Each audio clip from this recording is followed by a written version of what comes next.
Welcome students आज का हमारा टॉपिक है the concept on Ellingham diagram and the metallurgy. ठीक है बेटा, हम लोगों ने ये देखा कि किस प्रकार से हम लोग अपने ओर में से इम्प्योरिटीज़ को रिमूव करते हैं। अब हम देखेंगे इस वीडियो में कि एक एलिंगम डायग्राम क्या है और उसकी मदद से हम लोग जब मेटलर्जी करते हैं यानी कि ओर्स में से मेटल्स को जब हम आइसोलेट करते हैं, एक्सट्रैक्ट आउट करते हैं, तो कौन कौन से वहाँ पे थर्मोडाइनमिक चेंजेस वहाँ पे होते हैं और बहुत सारी प्रोसेसेस वहाँ इन्वॉल्व होती हैं। थर्मोडाइनमिक कंसिडरेशंस जो हैं बहुत ज़्यादा इंपॉर्टेंट रोल प्ले करती हैं मेटलर्जी में, और इसकी मदद से, थर्मोडाइनमिक्स की मदद से हम लोग ये डिसाइड करते हैं कि एक पर्टिकुलर एलिमेंट को एक्सट्रैक्ट आउट करने से के दौरान टेम्परेचर कितना होना चाहिए, कौन सा रिड्यूसिंग एजेंट जो है वो उसके लिए सूटेबल है, ये सभी चीज़ें हम लोग यहाँ पे स्टडी करेंगे। Let's start students. Ellingham diagram क्या है पहले तो वो पता होना चाहिए। Ellingham diagram basically delta G not यानी कि गिब्स फ्री एनर्जी चेंज और टेम्परेचर के बीच में एक ग्राफ होता है जो कि रिलेटेड होता है हमारी मेटलर्जी के दौरान जितनी भी केमिकल रिएक्शंस होती हैं उनके साथ। H.J.T. एलिंगम ने 1944 में सबसे पहले standard free energy of formation of oxides की जो फॉर्मेशन की डेल्टा जी नॉट की जो वैल्यू है उसको उन्होंने टेम्परेचर के अगेंस्ट प्लॉट किया, और बाद में कहते ये ग्राफ जो था एलिंगम डायग्राम के नाम से जाना गया। बाद में ये वाला जो एलिंगम डायग्राम का जो प्लॉट था, एलिंगम डायग्राम जो थे वो सल्फाइड्स, क्लोराइड्स और फ्लोराइड्स जैसे कंटेनिंग ओर्स के लिए भी अप्लाई हुआ। थर्मोडाइनमिक प्रिंसिपल के बेसिस के ऊपर हम लोग ये बोल सकते हैं कि एक रिएक्शन का delta R H enthalpy change और एंट्रोपी चेंज जो है एक रिएक्शन की फिजिबिलिटी की, रिएक्शन वो खुद होगी कि नहीं होगी डिसाइड होती है। ठीक है, at constant temperature and the pressure. Ellingham diagram ये डिसाइड करके हम लोगों को बताता है कि अलग अलग टेम्परेचर्स के ऊपर अलग अलग रिएक्शंस के लिए और मेटल्स की एक्सट्रैक्शन के लिए कौन सा रिड्यूसिंग एजेंट बेस्ट है। ठीक है, एलिंगम डायग्राम बेसिकली हमें रिड्यूसिंग एजेंट को सेलेक्ट करने में मदद करता है।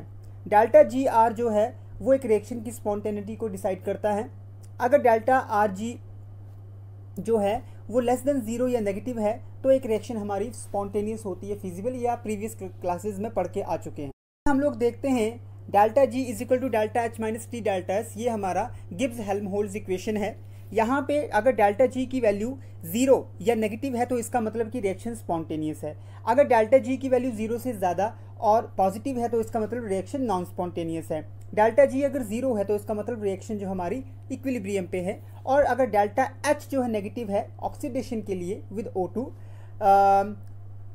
डेल्टा एस अगर पॉजिटिव है हाई टेम्परेचर पे तो टी डेल्टा एस की जो वैल्यू है वो बढ़ जाएगी, और इसलिए इक्वेशन नंबर 1 में minus T delta S equation बन जाएगी ज़्यादा नेगेटिव हो जाएगी ये वैल्यू। डेल्टा जी की वैल्यू ज़्यादा नेगेटिव हो जाएगी, वो भी ज़्यादा नेगेटिव बन जाएगी, और जो रिएक्शन है वो स्पॉन्टेनियस हो जाएगी। ठीक है, थर्मोडाइनमिक रिएक्शन हम लोग ये देखें, this one delta R G not is equal to minus R T L N K, या इसको आप ऐसे लिख सकते हो माइनस 2.303 आर टी लॉग के। तो एक रिएक्शन के लिए सपोज रिएक्टेंट्स टू प्रोडक्ट्स बन रहे हैं, अगर इक्विलिब्रियम वैल्यू जो है वो कांस्टेंट वैल्यू जो है, इक्विलिब्रियम कांस्टेंट की जो वैल्यू है वो के अगर लार्ज है तो टी भी बढ़ेगा, और डेल्टा आर जी की नॉट की वैल्यू जो है वो ज़्यादा नेगेटिव हो जाएगी with increase in the temperature, और रिएक्शन हमारी स्पॉन्टेनियस हो जाएगी। तीसरा थर्मोडाइनमिक प्रिंसिपल यहाँ पे यूज़ हो रहा है delta G not is equal to minus N F E not cell. ये सारी चीज़ें हम लोग ऑलरेडी पहले कर चुके हैं। अगर ई नॉट सेल की वैल्यू जो है हमारी इस केस में पॉजिटिव है तो डेल्टा आर जी नॉट की वैल्यू भी नेगेटिव हो जाएगी और रिएक्शन हमारी स्पॉन्टेनियस हो जाएगी। कुल मिला के देखा जा रहा है इन सभी रिएक्शंस में कि नेगेटिव वैल्यूज़ कहते हैं हमारे पास आ रही हैं। अब हम देखते हैं कि सपोज हमारे पास एक कपल्ड रिएक्शन है A to B, और delta G1 is greater than zero और पॉजिटिव मतलब नॉन स्पॉन्टेनियस रिएक्शन है। अगर C to D delta G not is smaller than zero, negative means spontaneous reaction. अगर इन दोनों रिएक्शंस को हम कपल्ड कर देते हैं, इकट्ठा कर देते हैं, तो हमारे पास delta G1 plus delta G naught का जो सम है इज़ लेस देन ज़ीरो यानी कि नेगेटिव आ जाएगा, रिएक्शन हमारी स्पॉन्टेनियस हो जाएगी। ठीक है बेटा, इसी की चीज़ का एक एग्जांपल आपको यहाँ दिया गया है।